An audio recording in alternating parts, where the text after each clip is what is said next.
Coming up today, President Park Geun-hye says the shutdown of the Kaesong industrial complex is only the start of tough measures against North Korea following its recent provocations. China expresses its opposition to the deployment of an advanced U.S. missile defense system in South Korea. Beijing says it hopes Seoul and Washington will act prudently on the matter. Plus, the U.S. is sending 4 F-22 stealth fighter jets to South Korea in another show of force against North Korea's nuclear and missile threats.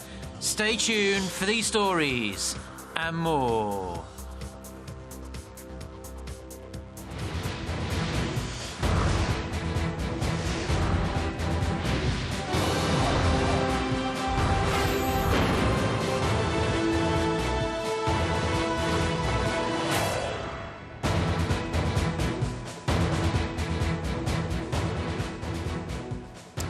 Hello to our viewers around the world at 6 a.m. on Wednesday, February 17th here in Seoul. Thank you for joining us. I'm Mark Broom.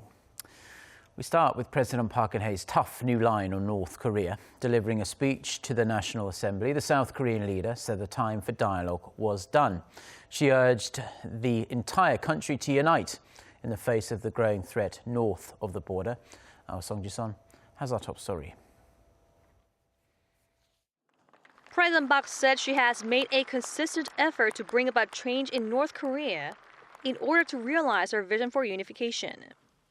In return, she said Pyongyang has responded only with aggression with its nuclear test last month and long-range missile launch just a month later. Saying that the Kim Jong-un regime is on a reckless run without brakes, she said North Korea has the potential to deploy a nuclear-tipped missile if there is no change in the current approach. 국민 여러분, 이제 기존의 방식과 선의로는 북한 정권의 핵 개발 의지를 결코 꺾을 수 없고 북한의 핵 능력만 고도화시켜서 결국 한반도의 파국을 초래하게 될 것이라는 점이 명백해졌습니다. 이제 더 이상 북한의 기만과 위협에 끌려다닐 수는 없으며 과거처럼 북한의 도발에 굴복하여 퍼주기식 지원을 하는 일도 더 이상 해서는 안 될 일이라 생각합니다.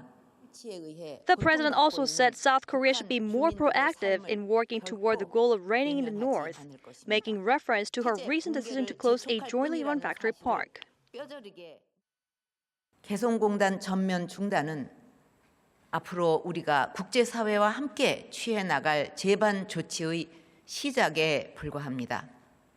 지금부터 정부는 북한 정권이 핵 개발로는 생존할 수 없으며 오히려 체제 붕괴를 재촉할 뿐이라는 사실을 뼈저리게 깨닫고 스스로 변화할 수밖에 없는 환경을 만들기 위해 보다 강력하고 실효적인 조치들을 취해 나갈 것입니다.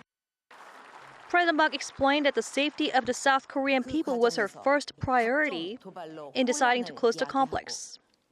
She said Seoul and Washington's recent announcement of talks on deploying the U.S.-led anti-ballistic missile system known as THAAD was also made with that priority in mind. President Park has shifted away from her trust-building process as distrust has prevailed between the two Koreas over the past 3 years. The most important task for the administration now is managing the situation on the Korean Peninsula in a stable manner so that inter-Korean tensions do not get worse. Calling on both lawmakers and the public to unite, President Park said the nation cannot survive if division stems from within, and there should be neither rivals nor internal aggression when the nation is facing a common crisis of national security. Song Ji-sun, Arirang News. Now, President Park Geun-hye also sought the cooperation of South Korea's main rival parties for the prompt approval of long-pending economic and security bills. She said lawmakers had promised the people they would help the country make a fresh start. Shin Se-min reports. President Park Geun-hye called on the country and lawmakers to support her economic revitalization initiatives in her parliamentary address on Tuesday, pressing lawmakers for quick passage of a set of related bills. She also called on them to abide by their constitutional duty to prioritize the national interest. 서민들의 살림살이를 나아지게 하겠다고 약속하셨고 각 지역을 발전시키겠다고 약속하셨던 그 말대로 경제 활성화와 민생 법안을 지체 없이 통과시켜 주실 것을 거듭 부탁드립니다.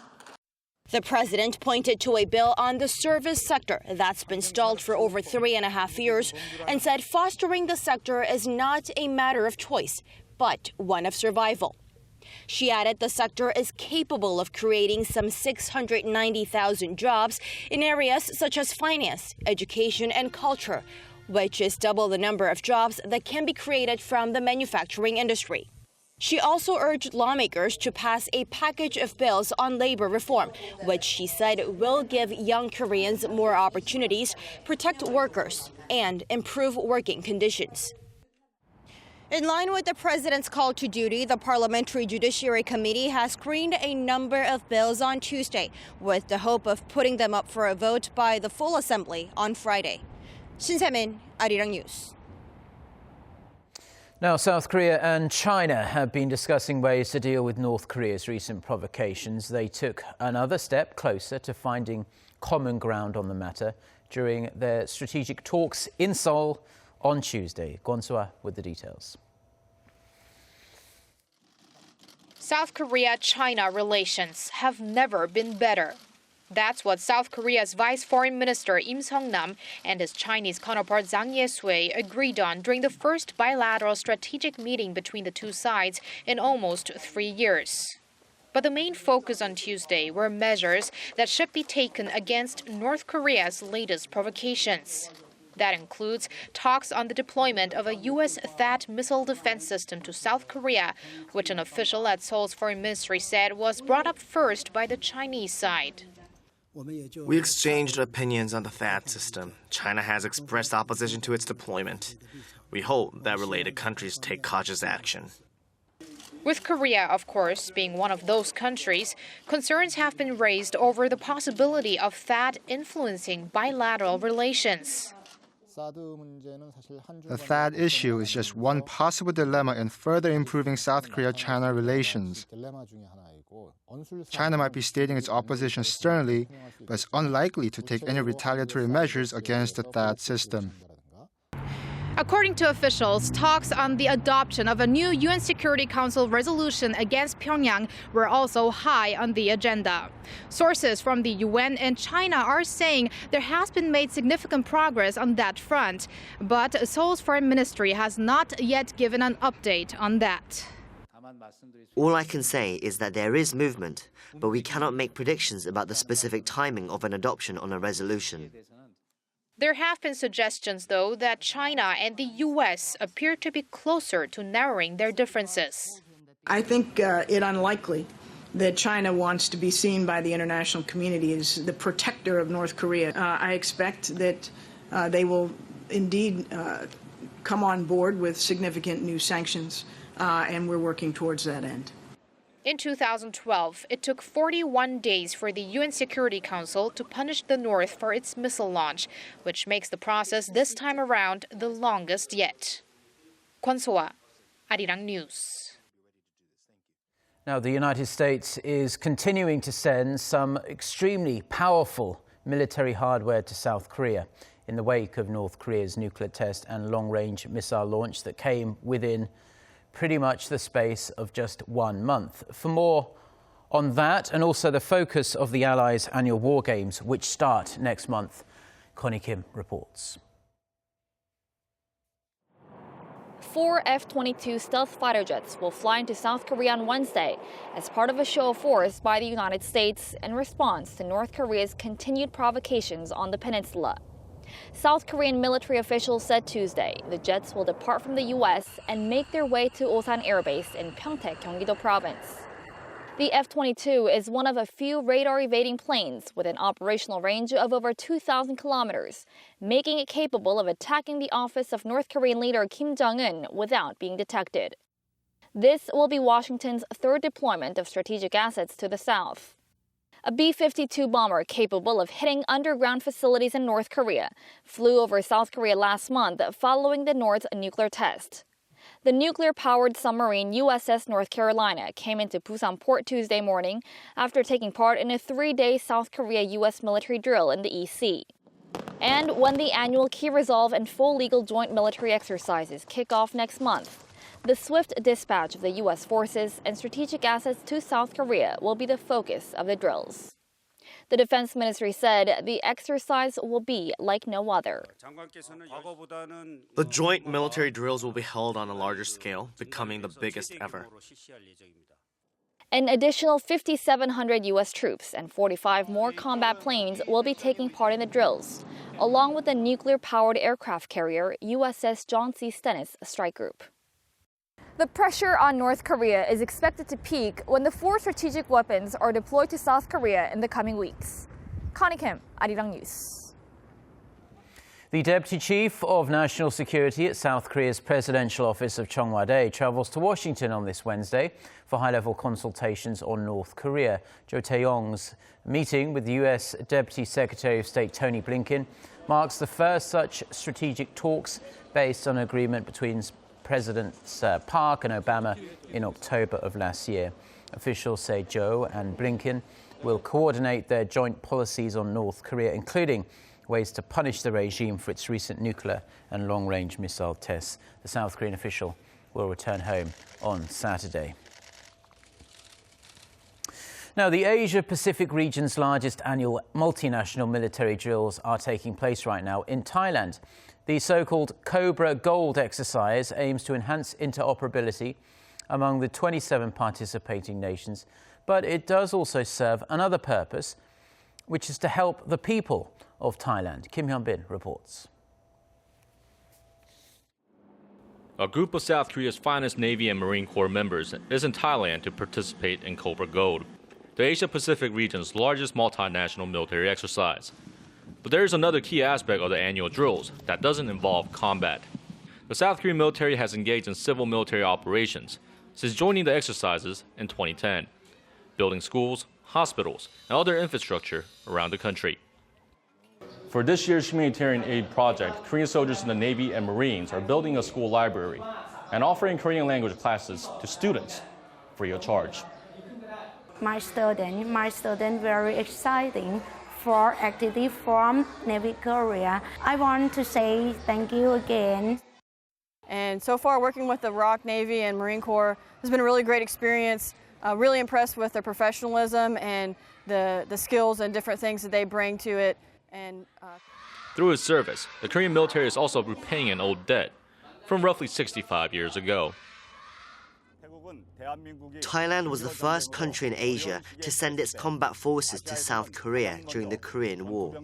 To show our gratitude, our troops who are taking part in Cobra Gold are conducting numerous civil military operations, including building elementary schools to better promote our friendly ties. In another town, a group of soldiers from South Korea, the U.S., and Thailand visited a school for children with autism, where they spent time with the kids and gave them gifts. I'm very happy to see South Korea, Thailand, and the U.S. volunteering together here at the school for children with autism. Usually only Thai people come and help. I'm touched that everyone came. Kim Hyun-bin, Arirang News, Satay, Thailand. Now, genetically modified mosquitoes are going to be used in the fight against the Zika virus. Researchers say the mosquitoes are altered so that their offspring die too early to reproduce. The World Health Organization also says sterile, irradiated male mosquitoes could also be released to mate with wild females. Environmental groups have warned, though, that the measures could wipe out an entire species of mosquito. Mexico has confirmed 6 pregnant women are infected with the Zika virus. This brings the total number of cases in that country now to 80. They are believed to be the first confirmed cases of Zika in pregnant women in Mexico. Zika has been linked to microcephaly in babies who are born with damaged brains and abnormally small heads.